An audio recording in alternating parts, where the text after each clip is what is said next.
हरे कृष्णा। आप सभी को सफला एकादशी व्रत की हार्दिक शुभकामनाएं। सफला एकादशी व्रत भगवान विष्णु की कृपा पाने का एक अद्भुत और दिव्य अवसर है। इस व्रत को करने से न केवल जीवन में सफलता मिलती है बल्कि आत्मा भी शुद्ध होती है। आइए आज की इस पवित्र कथा को सुनकर भगवान की कृपा प्राप्त करें और अपने जीवन को सफल बनाएं। एक बार की बात है, एक बार भगवान श्री विष्णु अपने वाहन श्री गरुड़ जी पर सवार होकर कैलाश पर्वत पर जा रहे थे। जाते समय मार्ग में गरुड़ जी ने देखा कि एक ही द्वार पर दो बारातें ठहरी हुई थी। ये बात उनकी समझ में नहीं आई। बस फिर क्या था, पूछ बैठे श्री हरि से कि प्रभु, ये कैसी अनोखी बात है कि विवाह के लिए एक कन्या और दो बारातें हैं। मेरी तो समझ में बिल्कुल नहीं आ रहा। गरुड़ जी का प्रश्न सुनकर भगवान श्री हरि बोले कि हाँ, एक ही कन्या से विवाह करने के लिए इस समय दो अलग अलग जगह से बारातें आई हैं। एक बारात पिता द्वारा पसंद किए गए लड़के की है और दूसरी माँ द्वारा पसंद किए गए लड़के की है। भगवान की ये बात सुनकर गरुड़ जी फिर बोले, प्रभु, आखिरकार इस कन्या का विवाह होगा किसके साथ? प्रभु बोले, जिसे माता ने पसंद किया है और बुलाया है उसी के साथ कन्या का विवाह होगा। अब भगवान की ये बात सुनकर गरुड़ जी मौन हो गए और भगवान को कैलाश पर्वत पर पहुंचाकर कौतूहलवश उसी जगह पर फिर से आ गए जहां वो दोनों बारातें ठहरी हुई थी। गरुड़ जी ने मन में सोचा कि अगर मैं माँ द्वारा पसंद किए गए वर को यहाँ से हटा दूं तो भला ये विवाह कैसे संभव होगा। फिर क्या था, उन्होंने भगवान के विधान को देखने की जिज्ञासा के लिए तुरंत ही उस वर को वहां से उठाया और ले जाकर समुद्र के एक टापू पर छोड़ दिया। ऐसा करने के बाद भी गरुड़ जी थोड़ी देर के लिए भी रुके नहीं थे, बल्कि अब तो उनके मन में एक नया विचार दौड़ने लगा कि मैं तो इस लड़के को यहाँ उठा लाया हूँ, किंतु यहाँ तो इस निर्जन टापू में इसके खाने पीने की कोई व्यवस्था ही नहीं है और ऐसे में इस सुनसान निर्जन टापू पर तो ये लड़का भूख को ही मर जाएगा और वहां पर सारी बारात मजे से 56 भोग का आनंद ले रही होगी। ये तो बिल्कुल भी ठीक नहीं है। इसका पाप तो मुझे अवश्य लगेगा। इसलिए अब तो मुझे इसके लिए भी खाने का कुछ ना कुछ इंतजाम तो करना ही पड़ेगा और यदि विधाता का विधान मुझे देखना ही है तो थोड़ा परिश्रम तो मुझे भी करना ही पड़ेगा। ऐसा मन में विचार कर गरुड़ जी वापस उसी स्थान पर फिर से आ गए। इधर कन्या के घर पर स्थिति ये थी कि वर के गायब हो जाने से कन्या की माता को बड़ी निराशा हो रही थी, किंतु वो भी अपनी जिद पर अडिग थी। इसलिए उन्होंने अपनी कन्या को एक भारी टोकरी में बिठाकर ऊपर से फल फूल मेवा मिष्ठान आदि सजाकर रख दिए, जिसमें कि भोजन सामग्री ले जाने के लिए वर पक्ष से लोग आए हुए थे। माँ द्वारा उसी टोकरी में अपनी पुत्री को छुपाकर भेजने के पीछे उसकी मंशा केवल इतनी थी कि वर पक्ष के लोग कन्या को अपने घर ले जाकर वर को खोजकर उन दोनों का ब्याह करा देंगे। माँ ने अपना ये भाव किसी तरह होने वाले समधी को भी बता दिया। उसके अलावा उन्होंने इस बात की सूचना किसी को भी नहीं दी, क्योंकि कन्या की माँ नहीं चाहती थी कि पिता द्वारा पसंद किए गए वर से उनकी पुत्री का विवाह हो। अब संयोग की बात तो देखिए, आंगन में रखी उसी टोकरी को जिसमें कन्या की माँ ने तरह तरह के फल मेवा मिष्ठान आदि से भरकर अपनी कन्या को छुपाया था, गरुड़ जी ने उसे भरा देखा तो उठाया और लेकर उड़ चले। उसी टोकरी को ले जाकर गरुड़ जी ने उस निर्जन टापू पर, जहां पहले से ही वो उस वर को उठाकर ले जाकर रख छोड़ आए थे, वर के सामने ले जाकर रख दिया। इधर भूख के मारे व्याकुल हो रहे वर ने जैसे ही अपने सामने खाने पीने की तमाम तरह की चीजें देखी तो वह भूख से व्याकुल हो उठा और एक बाज की तरह उस खाने पीने की वस्तुओं पर झपटा। उसने टोकरी से जैसे ही खाने के लिए फल मिठाई आदि निकालना शुरू किया तो क्या देखा कि उसमें तो 16 श्रृंगार किए हुए वही युवती बैठी हुई है जिससे कि उसका विवाह होना था। अब तो ये सब देखकर गरुड़ जी हैरान रह गए। उन्हें निश्चय हो गया कि हरि इच्छा बलवान, राम कीन्ह चाहे सोई होई, करे अन्यथा अस नहीं कोई। फिर तो शुभ मुहूर्त विचार कर स्वयं गरुड़ जी ने ही पुरोहिताई का कर्तव्य भी निभाया। वेद मंत्रों से विधि विधान से विवाह कार्य संपन्न कराकर उन्होंने वर वधू को आशीर्वाद दिया और फिर से उनके घर पहुंचा दिया। इसके बाद गरुड़ जी ने प्रभु के पास आकर सारा वृत्तांत उनसे निवेदित कर दिया और प्रभु पर अपना अधिकार समझकर झुंझलाकर बोले कि प्रभु, आपने तो बड़ी अच्छी लीला की, सारा ब्याह कार्य हम ही से करवा लिया। भगवान गरुड़ जी की बातों को सुनकर मंद मंद मुस्कुरा रहे थे। बोलिए बांके बिहारी लाल की जय। अब सुनिए सफला एकादशी व्रत कथा। मोक्षदा एकादशी की कथा सुनकर धर्मराज युधिष्ठिर ने प्रसन्न होते हुए श्री कृष्ण से कहा, हे कमल नयन, मोक्षदा एकादशी की व्रत कथा सुनकर मैं तो धन्य हो गया। अब आप पौष मास के कृष्ण पक्ष की एकादशी की महिमा बताने की भी कृपा करें। उस एकादशी का क्या नाम है, उस दिन किस देवता की पूजा होती है और उसके व्रत का विधान क्या है? मुझ पर कृपा करते हुए ये सब आप मुझे विस्तार पूर्वक बताइए। तब धर्मराज युधिष्ठिर की जिज्ञासा सुनकर श्री कृष्ण ने कहा, हे कुंती पुत्र, तुम्हारे प्रेम के कारण मैं तुम्हारे प्रश्नों का विस्तार सहित उत्तर देता हूँ। अब तुम इस एकादशी व्रत का महात्म्य सुनो। हे धर्मराज, इस एकादशी के द्वारा भगवान श्री विष्णु को शीघ्र ही प्रसन्न किया जा सकता है। पौष माह के कृष्ण पक्ष की एकादशी का नाम सफला है। इस एकादशी के आराध्य देव नारायण हैं। इस एकादशी के दिन श्रीमन नारायण जी की विधि के अनुसार श्रद्धा पूर्वक पूजा करनी चाहिए। हे पांडुनंदन, इसे सत्य जानो कि जिस तरह नागों में शेषनाग, पक्षियों में गरुड़, ग्रहों में सूर्य चंद्र, यज्ञों में अश्वमेध और देवताओं में भगवान विष्णु श्रेष्ठ हैं, उसी प्रकार व्रतों में एकादशी व्रत श्रेष्ठ है। हे धर्मराज, एकादशी का व्रत करने वाले व्यक्ति भगवान श्री हरि को अति प्रिय हैं। इस एकादशी में नींबू, नारियल, नैवेद्य आदि अर्पण करके भगवान नारायण का पूजन करना चाहिए। मनुष्य को 5 सहस्त्र वर्ष तपस्या करने से जिस पुण्य फल की प्राप्ति होती है, वही पुण्य श्रद्धा पूर्वक रात्रि जागरण सहित सफला एकादशी का उपवास करने से मिलता है। हे युधिष्ठिर महाराज, अब तुम सफला एकादशी की कथा भी ध्यान पूर्वक सुनो। प्राचीन समय में चंपावती नगरी में महिष्मान नामक एक राजा राज्य करता था। उसके 4 पुत्र थे। उसका सबसे बड़ा लुम्पक नाम का पुत्र महापापी और दुष्ट था। वह हमेशा पर स्त्री गमन में और वेश्याओं के यहाँ जाकर अपने पिता का धन व्यय किया करता था। देवता, ब्राह्मण, वैष्णवादी सुपात्रों की निंदा करके वह अति प्रसन्न होता था। सारी प्रजा उसके कुकर्मों से बहुत दुखी थी, परंतु युवराज होने के कारण सब चुपचाप उसके अत्याचारों को सहन करने को विवश थे और किसी में भी इतना साहस नहीं था कि कोई राजा से उसकी शिकायत करता। परंतु बुराई अधिक समय तक पर्दे में नहीं रहती। एक दिन राजा महिष्मान को लुम्पक के कुकर्मों का पता चल ही गया। तब राजा अत्यधिक क्रोधित हुआ और उसने लुम्पक को अपने राज्य से निकाल दिया। पिता द्वारा त्यागते ही लुम्पक को और सभी ने भी त्याग दिया। अब वह सोचने लगा कि मैं क्या करूं, कहां जाऊं। अंत में उसने रात्रि को पिता के ही राज्य में चोरी करने की ठानी। वह दिन में राज्य से बाहर रहने लगा और रात्रि को अपने पिता की नगरी में जाकर चोरी और अन्य बुरे कर्म करने लगा। रात में वह जाकर नगर के निवासियों को मारता और कष्ट देता। वन में वह निर्दोष पशु पक्षियों को मारकर उन्हें खा जाया करता था। किसी किसी रात जब वह नगर में चोरी आदि करते पकड़ा भी जाता तो राजा के डर से पहरेदार उसे छोड़ देते थे। कहते हैं कि कभी कभी अनजाने में भी प्राणी ईश्वर की कृपा का पात्र बन जाता है।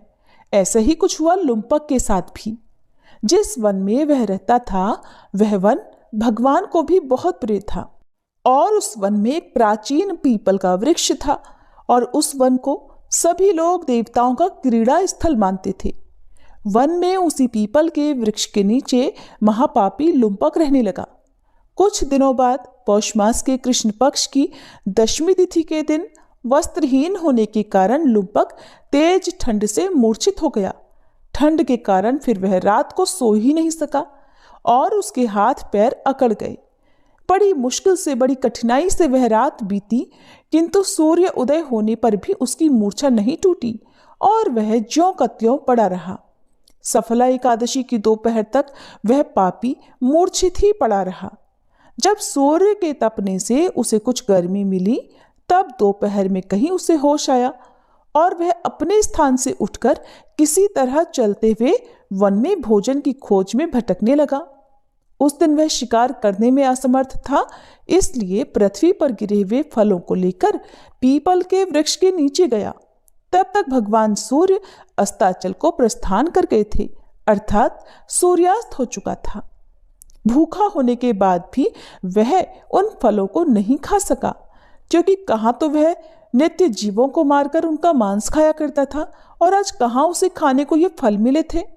उसे फल खाना बिल्कुल भी अच्छा नहीं लगा, इसलिए उसने उन फलों को पीपल की जड़ के पास रख दिया और दुखी होकर बोला, हे ईश्वर, ये फल आपको ही अर्पण है, इन फलों से तो आप ही तृप्त होइए। ऐसा कहकर वह रोने लगा और रात को उसे नींद नहीं आई। वह सारी रात रोता रहा। इस प्रकार उस पापी से अनजाने में ही एकादशी का उपवास हो गया। उस महापापी के इस उपवास और रात्रि जागरण से भगवान श्रीहरि अत्यंत प्रसन्न हुए और उसके सभी पाप नष्ट हो गए। सुबह होते ही एक दिव्य रथ अनेक सुंदर वस्तुओं से सजा हुआ आया और उसके सामने खड़ा हो गया। ठीक उसी समय आकाशवाणी हुई, हे युवराज, भगवान नारायण के प्रभाव से तेरे सभी पाप नष्ट हो गए हैं। अब तू अपने पिता के पास जाकर राज्य प्राप्त कर। और जब वह आकाशवाणी लुम्पक ने सुनी तो वह अत्यंत प्रसन्न होते हुए बोला, हे प्रभु, आपकी जय हो। ऐसा कहकर उसने सुंदर वस्त्र धारण किए और फिर अपने पिता के पास गया। पिता के पास पहुंचकर उसने सारी कथा पिता को सुनाई। पुत्र के मुख से सारा वृतांत सुनने के बाद पिता ने अपना सारा राज्य तुरंत ही पुत्र को सौंप दिया और स्वयं वन में चला गया। अब लुम्पक शास्त्रानुसार राज्य करने लगा। उसकी पत्नी, पुत्र आदि भी श्री विष्णु के परम भक्त बन गए। फिर वृद्धावस्था आने पर वह अपने पुत्र को राज्य सौंपकर भगवान का भजन करने के लिए वन में चला गया और अंत में परम पद को प्राप्त हुआ। भगवान श्री कृष्ण कथा समाप्त करते हुए धर्मराज युधिष्ठिर से कहते हैं, हे धर्मराज, जो मनुष्य श्रद्धा और भक्ति पूर्वक इस सफला एकादशी का उपवास करते हैं, उनके सभी पाप नष्ट हो जाते हैं और अंत में उन्हें मुक्ति प्राप्त होती है। हे युधिष्ठिर, जो मनुष्य इस सफला एकादशी के महात्म्य को नहीं समझते, उन्हें तो पूंछ और सींगों से विहीन पशु ही समझना चाहिए। सफला एकादशी के महात्म्य को पढ़ने अथवा श्रवण करने से प्राणी को राजसूय यज्ञ के समान फल प्राप्त होता है। कथा का सार ये है कि ये सफला एकादशी की कथा हमें भगवान के अति कृपालु होने का भान कराती है। अगर कोई मनुष्य अज्ञानवश अनजाने में भी प्रभु का स्मरण कर लेता है तो भी उसे पूर्ण फल की ही प्राप्ति होती है। अगर मनुष्य निश्चल भाव से अपने पापों की क्षमा मांगे तो भगवान उसके बड़े से बड़े पापों को भी क्षमा कर देते हैं। लुम्पक जैसा महापापी भी भगवान श्री हरि की कृपा से ही वैकुंठ का अधिकारी बना। सफला एकादशी व्रत कथा समाप्त।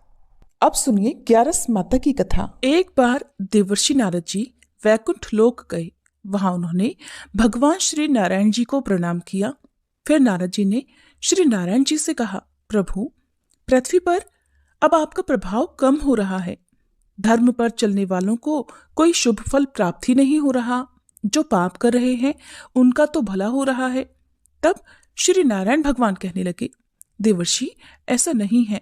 जो भी हो रहा है सब नियति के कारण हो रहा है। देवर्षि नारद जी बोले, प्रभु, मैं तो देख कर आ रहा हूं कि पापियों को तो अच्छा फल मिल रहा है और भला करने वाले, धर्म के रास्ते पर चलने वाले लोगों को बहुत बुरा फल मिल रहा है। वे महान दुख भोग रहे हैं। तब भगवान कहने लगे, अच्छा देवर्षि, कोई ऐसी घटना बताओ जिससे तुम्हें ऐसा अनुभव हुआ हो। नारद जी कहने लगे, प्रभु, मैं अभी अभी एक जंगल से आ रहा हूं। वहां एक गाय दलदल में फंसी हुई थी। उसे कोई बचाने वाला नहीं था। तभी थोड़ी ही देर में एक चोर उधर से गुजरा। उसने गाय को दलदल में फंसा हुआ देखा, लेकिन वह रुका नहीं, बल्कि उस पर पैर रखकर वह दलदल लांघकर आगे निकल गया। फिर आगे जाकर उसी चोर को सोने की मोहरों से भरी हुई एक थैली मिली। थोड़ी देर के बाद वहां से एक वृद्ध साधु महाराज गुजरे। उन्होंने उस गाय को दलदल से निकालने की पूरी कोशिश की और पूरी ताकत लगाकर आखिरकार उस गाय को निकाल लिया।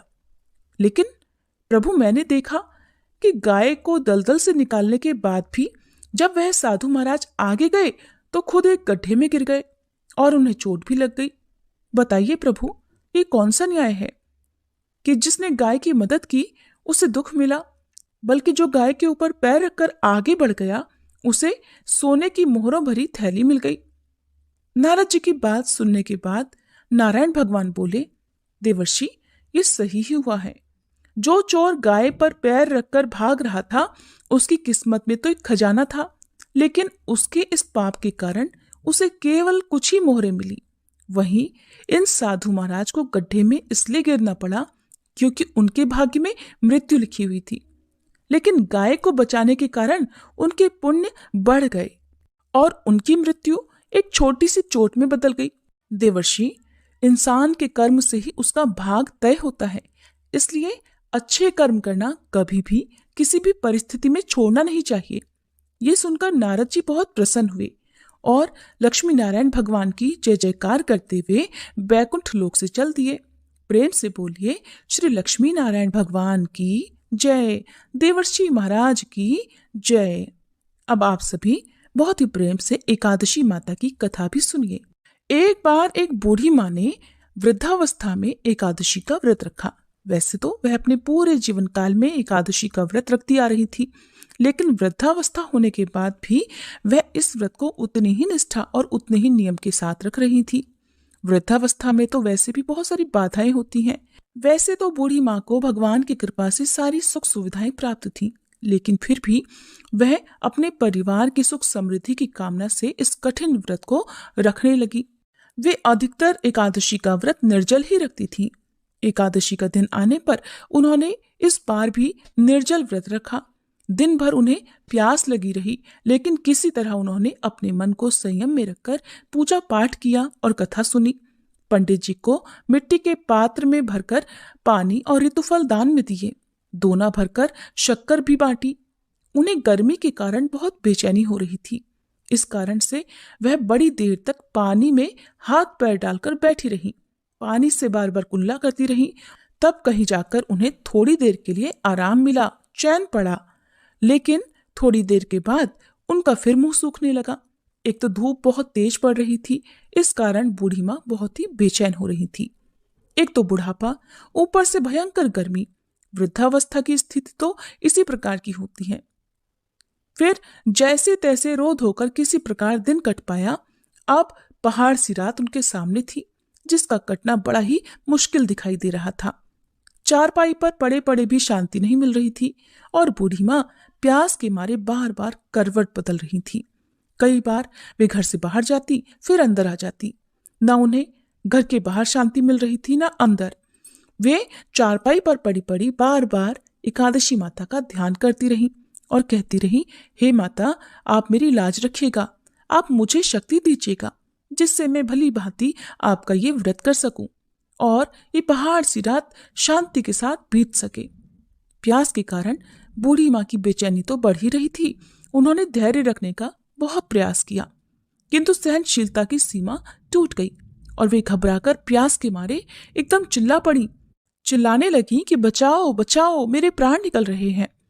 तब उनका चीखना चिल्लाना सुनकर परिवार भर के सभी लोग उनके आसपास इकट्ठा हो गए और पूछने लगे, अम्मा जी, क्या हुआ आपको, क्यों चिल्ला रही है?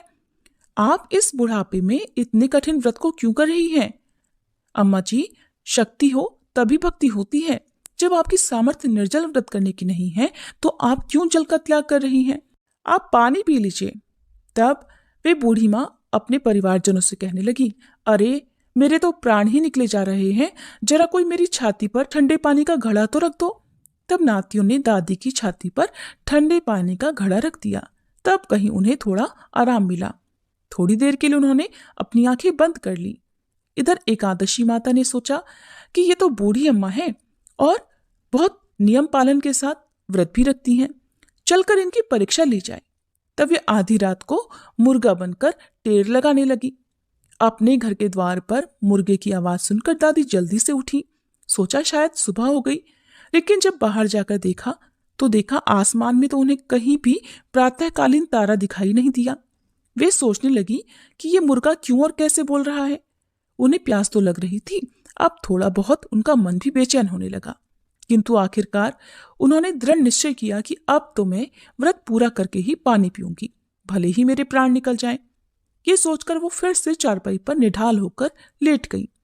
थोड़ी ही देर में एकादशी माता ने उनकी फिर से परीक्षा लेनी चाहिए और वे एक छोटी सी बालिका बनकर एक गिलास में शरबत लेकर उनके सिरहाने खड़ी हो गई और जोर से आवाज लगाकर कहने लगी, दादी जी, सवेरा हो गया है, आप हाथ मुंह धोकर ये शरबत पी लीजिए।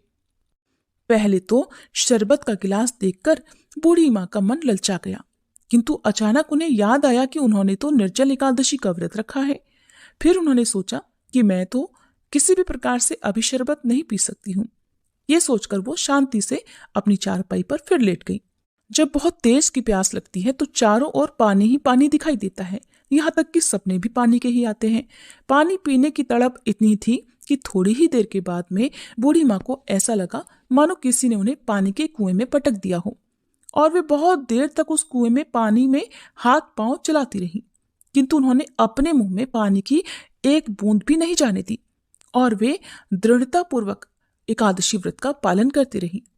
थोड़ी ही देर में न जाने कहां से सामने आग जलती दिखाई दी, जिससे उन्हें बहुत ज्यादा गर्मी लगने लगी और मारे प्यास के उनका गला सूखने लगा, उनके प्राण निकलने लगे। किंतु बूढ़ी माँ का कोई कुछ भी नहीं बिगाड़ पाया।